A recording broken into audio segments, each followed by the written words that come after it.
De genderdiscussie doet de coalitie in Rijmerswaal de das om. De Partij van de Arbeid trekt zich terug na een interne crisis.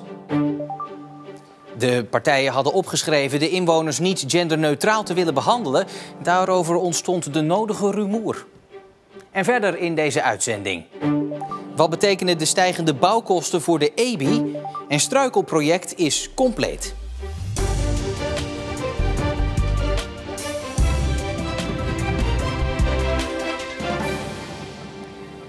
Goedenavond. Deze zin in het nieuwe coalitieakkoord van Rijmerswaal zorgt al weken voor beroering. We gaan niet mee in de trend om alle inwoners genderneutraal te benaderen. Met als uitkomst vandaag een geklapt coalitieoverleg en een opgestapte wethouder van de Partij van de Arbeid. We gaan gauw naar het gemeentehuis in Kruiningen van de gemeente Rijmerswaal. Daar staat collega Ariane Lafort. Ariane, binnen de Partij van de Arbeid is het eigenlijk allemaal misgelopen. Hoe is dat zo gegaan? Ja, die zin die staat in een coalitieakkoord van de drie partijen SGP, Leefbaar Rijmerswaal en Partij van de Arbeid. Dit is natuurlijk een zin die uit de koker komt van de SGP, maar PvdA en ook Leefbaar Rijmerswaal gingen ermee akkoord, omdat naast die zin werd gezegd, maar we behandelen iedereen met respect, we behandelen iedereen gelijk. Toch is er vanuit de oppositie heel veel reuring ontstaan en die reuring zorgt ervoor dat een van de twee Partij van de Arbeid raadsleden nu zegt, ik ga dat akkoord toch niet ondertekenen. En dat is weer aanleiding voor de populaire Partij van de Arbeid wethouder Kees Verburg om te zeggen, ik heb al zoveel bagger over deze kwestie over me heen gehad en nu nog een van mijn twee raadsleden die opstapt, of liever gezegd niet opstapt, maar zegt het coalitieakkoord niet te ondertekenen. Ik stop ermee. Hij wil ons niet te woord staan. Wie dat wel doet, dat is de voorzitter van de Partij van de Arbeid in Rijmerswaal, die heel erg boos is op dat ene Partij van de Arbeid raadslid, die nu opeens toch een punt maakt van de formulering waar daarvoor helemaal geen discussie over was. Luister even naar de voorzitter. Nee, ik begrijp het niet. Er is op verschillende manieren op erin gepraat. En zoals ze het uitlegt, dan zou ik er ook niet voor zijn. Want ik ben er ook niet voor om al mensen buiten te sluiten. Absoluut niet. En ik ben er ook voor dat bijvoorbeeld op scholen dat er vrij over gepraat wordt. Dat kinderen ook duidelijk keuzes kunnen maken. En geen angst moeten hebben om uit de kast te komen. Dat zijn allemaal punten die zijn voor mij ook belangrijk. Hè. Ieder mens moet kunnen zijn wie die wil zijn. Maar dat was in dit geval, staat het er niet. Zo staat het er niet. En als je maar alleen de ene zin blijft benadrukken, maar niet de rest meeneemt, dan til je het er op de verkeerde manier uit, geef je er een verkeerde uitleg aan. U bent boos? Ik ben boos, ja. Ik ben boos, ja. Dat kan niet anders, denk ik. Hè.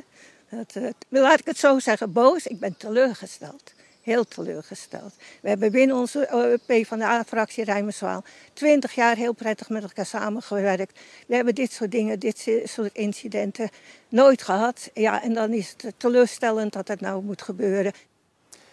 Ariane, dan is nu natuurlijk de vraag, hoe verder?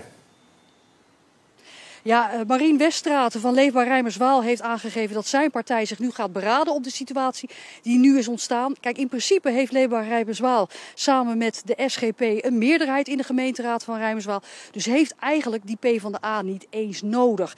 En de wethouders van het nieuwe college waren ook nog niet eens geïnstalleerd. Dus is de coalitie geklapt? Ja, daar kun je over van gedachten wisselen. Ja, de Partij van de Arbeid ondertussen die hoopt dat haar recalcitrante raadslid Marjolein Sinke dat die uit zichzelf gaat opstappen, desnoods haar zetel meeneemt. Ze willen in ieder geval niet meer met dit raadslid samenwerken. Zo hoog is de kwestie hier dus opgelopen. Ariane, dankjewel. Grote zorgen over het groeiend tekort aan medicijnen. Apothekers hebben er dagelijks mee te maken. 1500 medicijnen zijn er niet op dit moment. Dan lopen we elke dag tegenaan. 10, 20 keer per dag. Minimaal. De tekorten begonnen meer dan 10 jaar geleden en sindsdien is er niet veel gebeurd. Erger nog, er zijn steeds meer medicijnen niet meer te krijgen. Dat betekent puzzelen, overleg met de arts. Die moet dan de therapie misschien weer omzetten naar iets anders. Moet de patiënt weer opnieuw ingesteld worden enzovoort. Dus het geeft heel veel gedoe. De SGP in Vlissingen roept nu op tot actie. De partij hoorde van veel schrijnende situaties. Wat is het ergste wat u heeft gehoord? Nou, iemand met Parkinson die zijn medicijnen niet heeft en daardoor beperkt is, bedlegerig wordt of in een stoel moet zitten, eenzaam en zich nutteloos voelt. Dat vind ik heel erg.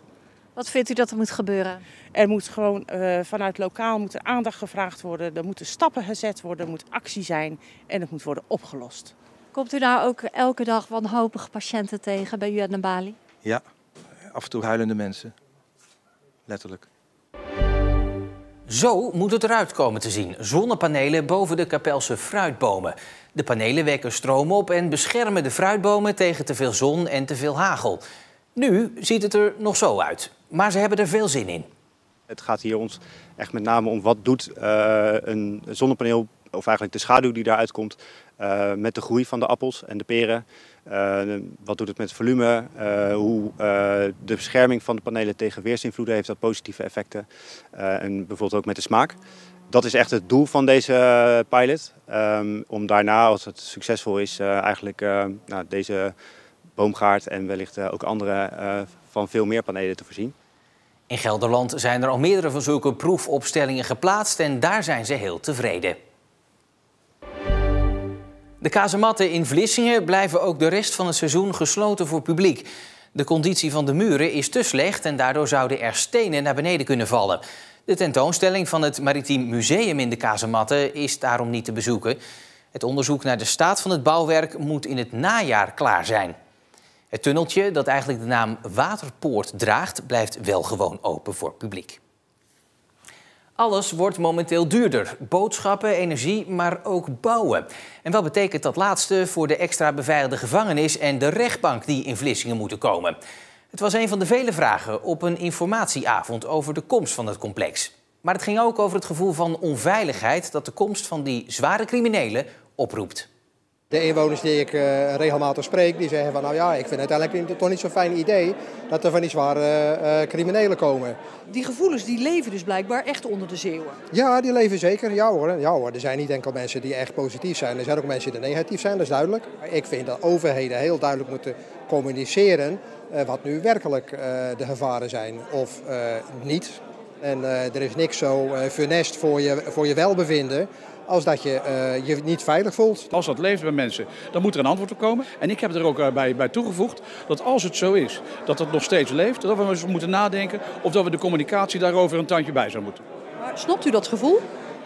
Nee, ik snap het gevoel niet, want ik ben echt in de overtuiging, en ik heb me ook laten overtuigen door de mensen van het Rijk, dat die veiligheid echt niet in het geding is. En dan naar die geldkwestie. D66 Zeeland wil weten of er rekening gehouden wordt met de almaar stijgende kosten van bouwprojecten. Alles wat je nu gaat bouwen is 30-40% duurder dan een jaar of 5 geleden. Ja, dat gaat niet meer terug. Dus we moeten gewoon reëel zijn. En mijn vraag was dus inderdaad aan de mensen vanuit de ministeries: hebt u de ramingen al bijgesteld? Ik had een concreet antwoord willen horen en dat heb ik niet gehad. Het eerlijke antwoord is dat dat extra potje er nu niet staat. En tegelijkertijd heb ik net ook op de vraag geantwoord dat wij hele grote behoefte hebben aan dit complex. Ja, en wij lopen op dit moment met alle bouwprojecten tegen dit vraagstuk aan. Maar straks gaat het hele compensatiepakket eraan op. Ja, kijk, ik ga niet aan de Zeeuwen vragen van gelooft u mij maar op mijn blauwe ogen. Maar ik ben hier wel vanavond om te laten zien, we hebben het ook gewoon heel hard nodig. Dus de criminaliteit en het gevangeniswezen heeft behoefte aan deze faciliteit en die willen we graag hier realiseren. Maar dan dus wel met een kostenplaatje dat inmiddels fors hoger ligt dan 5 jaar geleden gedacht. Volgens D66 zijn er vanuit het Rijk honderden miljoenen euro's extra nodig om de nieuwe EBI-gevangenis en de bijbehorende rechtbank te kunnen bouwen. Het heeft 6 jaar geduurd voor alle struikelstenen voor vermoorde Joodse Zeeuwen in de Tweede Wereldoorlog op hun plek lagen. Maar nu zijn die 122 er toch gekomen en de 16 laatste werden vandaag gelegd. In de Arbeidsstraat in Vlissingen werden de eerste steentjes gelegd voor Lena Frank en haar zoon Maurits. Elke mei begint het weer. Kind met een vlinderjurkje. Het gedicht dat zich niet schrijven laat. Met verhalen, gedichten, rozen en kleine witte steentjes als eerbetoon. Er waren geen directe nabestaanden van hen bij de steenlegging. Maar onder de belangstellenden wel Sal Krakau. Zijn eigen familie kreeg al eerder struikelstenen in Vlissingen. Hij vindt het belangrijk om bij alle steenleggingen in zijn stad te zijn. Het zijn maar natuurlijk een hele kleine gemeenschap in Zeeland en ook in Vlissingen. En ik vind het wel waardevol om ook even aan die mensen te laten zien dat het niet alleen voor onze eigen familie is, maar ook voor de andere familie, om onze waardering te laten blijken. Wat is zo belangrijk aan die struikelstenen, aan dat project? Ja, wat belangrijk is, die mensen hadden niks. Die hebben geen herinnering, geen monument, geen graf, hebben niks. En op deze manier krijgen ze toch een herinnering, voor de familie belangrijk. En eigenlijk ook al als boodschap naar de huidige tijd en de toekomst van je moet wel van leren. En de eerlijkheid gebied te zeggen, als je kijkt van we leren niet zo heel erg snel. Vanmiddag zijn de laatste stenen in Veren gelegd en is het struikelstenenproject in Zeeland afgerond. De website Struikelstenen Zeeland blijft wel bestaan. Daar zijn alle locaties van de steentjes te zien en ook de levensverhalen van de mensen te vinden.